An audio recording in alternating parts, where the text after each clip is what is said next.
Dealing with other people is part of being human. However, given the explosion of social media, being exposed to other people's thoughts and opinions can be as simple as opening our phones first thing in the morning and seeing a message or comment. This increase in exposure means an increase in the good, but it also means an increase in the bad. By bad, I mean the things that have the potential to cause us suffering, annoyance, frustration, etc. Some of this may even be directed specifically at us, whether it's an online interaction or face-to-face. Regardless of how we're exposed to an insult, it has the potential to cause us a large amount of suffering. Today we're going to go through some Stoic tools to reduce that suffering and maintain our peace of mind, as well as some ways to enforce our boundaries in ways that show someone they've overstepped the line without losing our composure. The problem with disrespect. Respect and, more specifically, disrespect cause us issues for a number of reasons.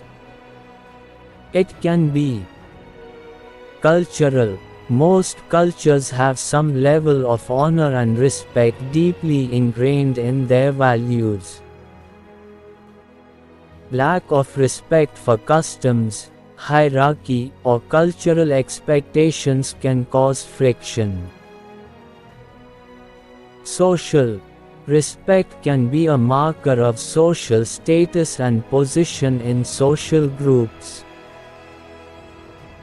Disrespect in this context can be seen as a threat to a person's position in that group. Self-worth. Our self-worth and self-esteem can be, in part, linked to how others see and treat us. Disrespect can negatively affect a person's view of themselves and their worth or be seen as an attack on their self-worth. These are a few examples, but it's clear to see how disrespect can cause an emotional response. In many cases, the feeling we have of being disrespected is a boiling over of emotions that make us feel attacked and that we need to respond to right the wrong. However, these feelings often drag us away from our values and cause us to act in ways that don't represent the person we want to be, often making us look insecure as we allow the behavior of others to bait a reaction from us. Through the use of Stoicism, we can learn a way to handle disrespect in a healthy way, maintain our composure, and, if needed, enforce our boundaries. The Stoic philosopher Epictetus once said, "Remember that it is not he who gives abuse or blows who affronts, but the view we take of these things as insulting. When, therefore, anyone provokes you, be assured that it is your own opinion which provokes you."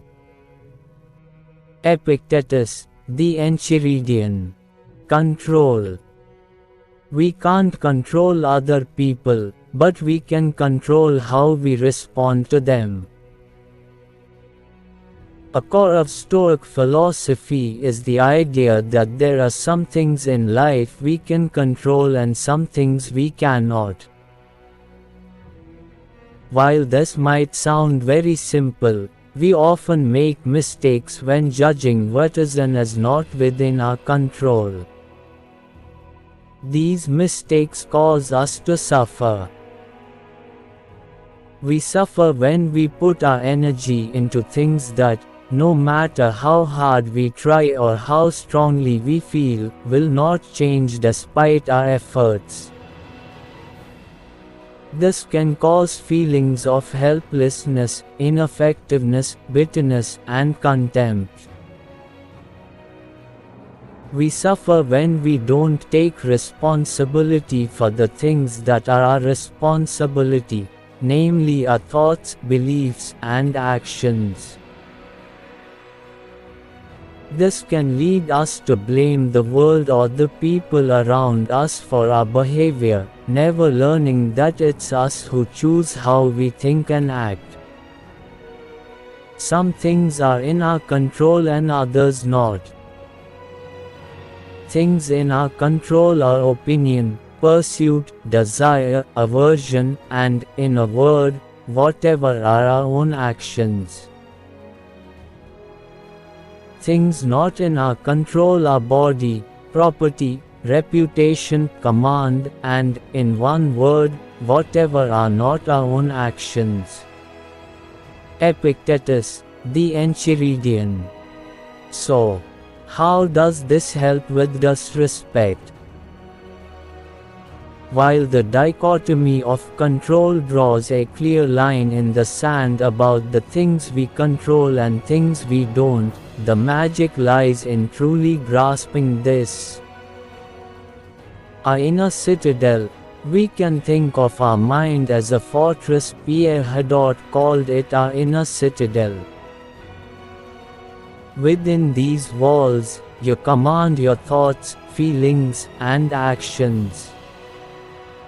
This is your domain.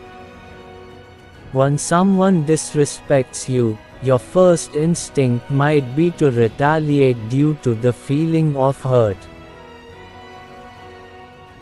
But this is where Stoicism steps in, instructing you to take a moment and recognize that within these walls, your response is yours to choose. You decide if you let hurtful words breach your defenses or if you choose a more resilient, constructive reaction. The world outside. Now, imagine the world beyond your fortress, expansive, unpredictable, and teeming with countless other fortresses, people with their own thoughts and feelings. Here, there are countless opinions, actions, and words passing between people. Among these interactions will be disrespect. But, and here's the key thing to remember, these winds, no matter how fierce, remain outside your walls. They are external events. While they might rattle your gates or crash against your walls, they cannot dictate how you command your thoughts and actions unless you let them in. Why does this matter?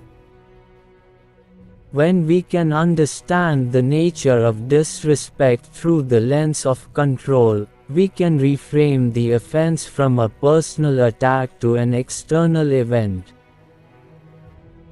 or simply another person voicing an opinion that we can choose to ignore. We can then focus on our response rather than what the other person has done, and in doing so, be deliberate with how we move forward rather than acting on impulse which we may regret. Virtue. All you can do is behave in a way you believe is good. An insult, when stripped down, is essentially someone's perception. A perception colored by their beliefs, biases, and experiences. Epictetus, one of Stoicism's greatest thinkers, might say that an insult is similar to someone pointing out that the sky is green. It's a viewpoint, yes, but it's not always an accurate reflection of reality. The Stoic virtue of wisdom. The ancient Stoics had 4 cardinal virtues. Wisdom, our ability to use sound judgment and to differentiate between good, bad, and indifferent things. It involves seeking knowledge, making informed decisions, and understanding the nature of the world. Temperance, our ability to behave with moderation and self-discipline. It means controlling desires and impulses, avoiding excesses, and achieving balance in all aspects of life. Courage, our ability to exercise both physical bravery and the moral courage to stand up for what is right, face challenges head-on, and endure hardships. It's about confronting both external adversities and internal fears or anxieties. Just as our capacity for fairness, kindness, and our duties to our community. It emphasizes acting with integrity, giving everyone their due, and contributing to the common good. For the purpose of this discussion, we'll be looking at wisdom. A fundamental part of wisdom is our ability to see the world as it is, free from our biases, judgments, preconceptions, and expectations that often warp the true nature of what we see. Appearances to the mind are of 4 kinds. Things either are what they appear to be, or they neither are, nor appear to be, or they are, and do not appear to be, or they are not, and yet appear to be. Rightly to aim in all these cases as the wise man's task. Epictetus, Discourses, Book 1, Ch. 27. The closer we can get to viewing the world objectively, the better we are able to make good judgments because our decisions and actions are made with more accurate information. How does this help us deal with disrespect? The opinions of others. When we can learn to see the world more objectively, we learn that the things other people say and think are often projections of their own beliefs, values, and experiences. That is to say, not everything other people say is true. When we understand this, we can extend the idea to include the things other people say to us and about us. If we're insulted, we can inspect the insult and judge whether it is true and something we should reflect on, or false and simply a projection of the person insulting us. This filter protects us from rising to anger and allows our emotional reaction to control our behaviors, which, as we've already said, can cause us to behave in ways we'll regret later on. So don't let the actions of other people drag you away from your values. It's very likely they're simply projecting their own experiences onto the world around them. We can even learn to be thankful for it.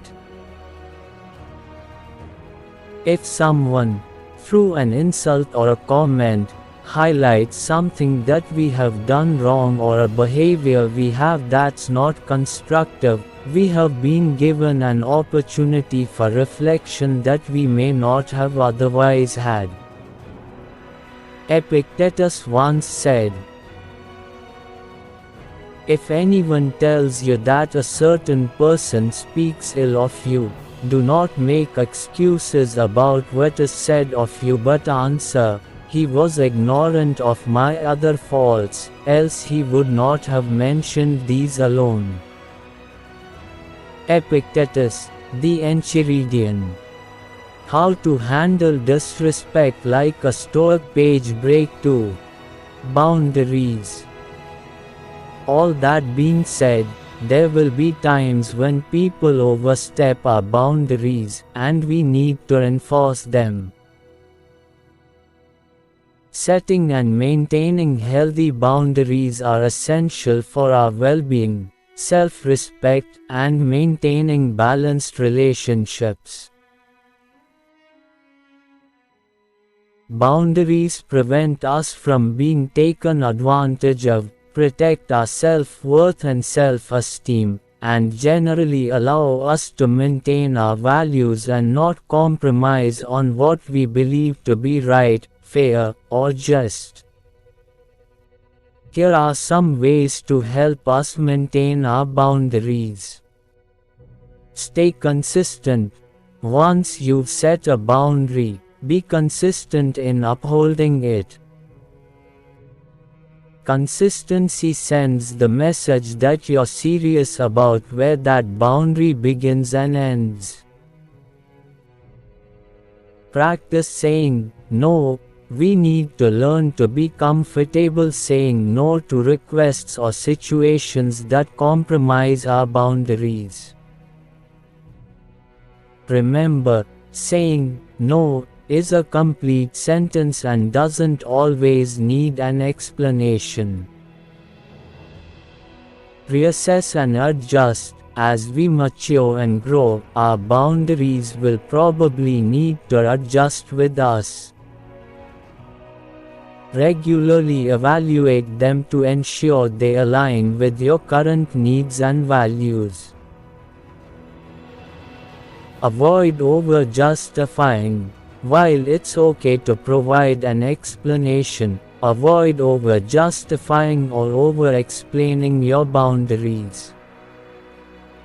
Your comfort and well-being are reason enough. Prepare for resistance. There may well be cases where people resist or react negatively to you setting boundaries. This is especially true if they were used to benefiting from their absence. Stay firm, stay consistent, reiterate your stance, and distance yourself if they continue to disrespect your limits. I have often wondered how it is that every man loves himself more than all the rest of men, but yet sets less value on his own opinion of himself than on the opinion of others. Marcus Aurelius. Hopefully this helped to frame the subject of insult, disrespect, and the need for boundaries.